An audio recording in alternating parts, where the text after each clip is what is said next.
Hi, ഞാൻ ഷൈലജ ചന്ദ്രൻ. 2024 May 30 ഞാൻ Guruvayur Devaswom board ഓഫീസിലൊരു ഇൻ്റർവ്യൂവിന് പോയിരുന്നു. ആ സമയത്ത് ഗസറ്റ് ഓഫീസർ ഒപ്പിടാഞ്ഞതിനാൽ എൻ്റെ കാർഡ് റിജക്റ്റ് ചെയ്യപ്പെട്ടു. ഞാൻ അതും എടുത്ത് അവിടെ ഒരു ഒഴിഞ്ഞ കെട്ടിടത്തിൻ്റെ വരാന്തയിലിരിക്കുമ്പോൾ ഒരാൾ എൻ്റെ അരികിലേക്ക് നടന്നു വന്നു. വളരെ സുന്ദരനായ ഒരു ചെറുപ്പക്കാരൻ, ചുവപ്പ് ഷർട്ടും കസവ് മുണ്ടും എടുത്ത അയാൾ ചിരിയോടെ എന്നോട് പറഞ്ഞു, വിഷമിക്കണ്ട. എന്തിനാ വിഷമിച്ചിരിക്കുന്നതെന്ന് ചോദിച്ചാൽ ഞാൻ പറഞ്ഞ, ഇവിടെ ഒന്നും ശരിയല്ല, രാഷ്ട്രീയക്കാരൊന്നും റെക്കമെൻഡ് ചെയ്യാതെ ഇവിടെ ഒരു കാര്യവും നടക്കത്തില്ലെന്ന് പറഞ്ഞു. അപ്പോൾ അയാൾ എന്നോട് പറഞ്ഞ്, അല്ല, ഞാൻ പറഞ്ഞാൽ ജോലി കിട്ടുമെന്ന് പറഞ്ഞു. ഞാൻ പറഞ്ഞു, ഒന്ന് പോയേ കുന്തം എന്ന് പറഞ്ഞു. അപ്പോൾ അയാൾ എൻ്റെ അടുത്ത് പറഞ്ഞു, ഇവന്മാർക്കെല്ലാം ഞാൻ നല്ലത് കൊടുക്കുന്നുണ്ട്, അവിടെ ചോരുന്ന കാര്യം ഞാൻ ഇവന്മാരോട് പറഞ്ഞിട്ട് ഇവന്മാർ മൈൻഡ് ചെയ്തിട്ടില്ല എന്ന് പറഞ്ഞ്. എന്നിട്ട് എൻ്റെ അടുത്ത് പറഞ്ഞ്, ഞാൻ പറഞ്ഞാൽ ജോലി കിട്ടും കേട്ടോ എന്ന് പറഞ്ഞു. അപ്പോൾ ഞാൻ ഒന്നും മിണ്ടിയില്ല. അയാൾ എൻ്റെ ലെഫ്റ്റ് സൈഡിലോട്ട് നീങ്ങി എന്നിട്ട് എന്നോട് പറഞ്ഞു, കൃഷ്ണൻ വന്നു കേട്ടോ, കൃഷ്ണൻ വന്നുവല്ലോ, കൃഷ്ണൻ വന്നു, ഇനി വിഷമിക്കണ്ട എന്ന് പറഞ്ഞു.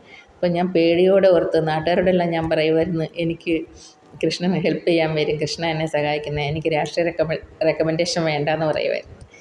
പക്ഷേ പിന്നെ എനിക്ക് ശബ്ദിക്കാൻ പറ്റിയില്ല. നാവ് താഴ്ന്നു പോയതുപോലെ ഞാൻ മിണ്ടാതെ നിന്നവിടെ.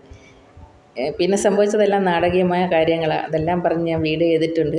എല്ലാവരും അത് കാണണം. എൻ്റെ ചാനൽ സബ്സ്ക്രൈബ് ചെയ്യണം. Okay, thank you. ഹായ്, ഞാൻ ഷൈലജ ചന്ദ്രൻ. 2024 മെയ് 30 ഞാൻ ഗുരുവായൂർ ദേവസ്വം ബോർഡ് ഓഫീസിലൊരു ഇൻ്റർവ്യൂവിന് പോയിരുന്നു. ആ സമയത്ത് ഗസറ്റ് ഓഫീസർ ഒപ്പിടാഞ്ഞതിനാൽ എൻ്റെ കാർഡ് റിജക്റ്റ് ചെയ്യപ്പെട്ടു.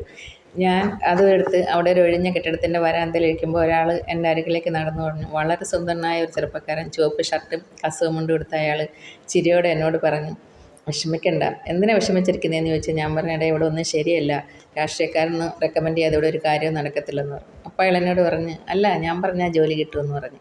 ഞാൻ പറഞ്ഞു, ഒന്ന് പോയേ കുന്തം എന്ന് പറഞ്ഞു. അപ്പോൾ അയാൾ എൻ്റെ അടുത്ത് പറഞ്ഞു, ഇവന്മാർക്കെല്ലാം ഞാൻ നല്ലത് കൊടുക്കുന്നുണ്ട്, അവിടെ ചോരുന്ന കാര്യം ഞാൻ ഇവന്മാരോട് പറഞ്ഞിട്ട് ഇവന്മാർ മൈൻഡ് ചെയ്തിട്ടില്ല എന്ന് പറഞ്ഞ്.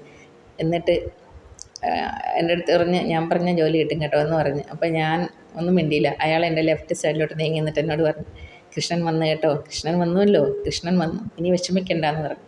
അപ്പോൾ ഞാൻ പേടിയോടെ ഓർത്ത് നാട്ടുകാരോടെല്ലാം ഞാൻ പറയുമായിരുന്നു, എനിക്ക് കൃഷ്ണൻ ഹെൽപ്പ് ചെയ്യാൻ വരും, കൃഷ്ണൻ എന്നെ സഹായിക്കുന്നത്, എനിക്ക് രാഷ്ട്രീയ റെക്കമെൻഡേഷൻ വേണ്ടാന്ന് പറയുമായിരുന്നു. പക്ഷേ പിന്നെ എനിക്ക് ശബ്ദിക്കാൻ പറ്റിയില്ല. നാവ് താഴ്ന്നു പോയതുപോലെ ഞാൻ മിണ്ടാതെ നിന്നവിടെ.